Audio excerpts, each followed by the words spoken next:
প্রিয় দর্শক, আসসালামু আলাইকুম। আশা করি আপনারা সবাই ভালো আছেন।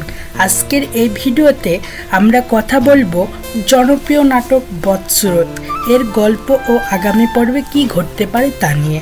তাই ভিডিওটি শেষ পর্যন্ত দেখার অনুরোধ রইল। বৎসরত নাটক একটি নাটক নয়, এটি আমাদের সমাজের বাস্তবতার প্রতিচ্ছবি। এখানে দেখানো হয়েছে মানুষ কিভাবে বাহ্যিক সৌন্দর্যের ভিত্তিতে একজনকে বিচার করে অথচ তার ভেতরের ভালো মানুষটাকে দেখতে চায় না। গল্পের মূল চরিত্রটি সব সময় অবহেলা আর অপমানের মধ্যে বড় হয়েছে। সবাই তাকে তার চেহারার জন্য তুচ্ছ করেছে, তার অনুভূতির কোনো মূল্য দেয়নি।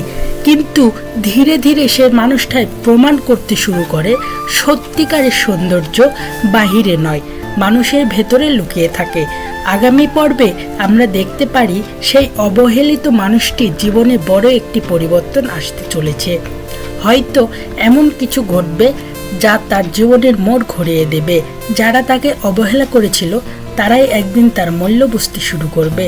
অন্যদিকে গল্পের নতুন কিছু জটিলতা তৈরি হতে পারে, ভুল বোঝাবুঝি, সম্পর্কের টানাপোড়েন আর আবেগের সংঘর্ষ। সব কিছু মিলে গল্পটি আরও বেশি উত্তেজনাপূর্ণ হয়ে উঠবে। সবচেয়ে বড় প্রশ্ন হলো, শেষ পর্যন্ত কি সত্যি মানুষ তার ভুল বুঝতে পারবে, নাকি আবারও অন্যায়ের শিকার হবে সেই নির্দোষ মানুষটি? এই প্রশ্নগুলোর উত্তর জানতে হলে আমাদের অপেক্ষা করতে হবে আগামী পর্বের জন্য।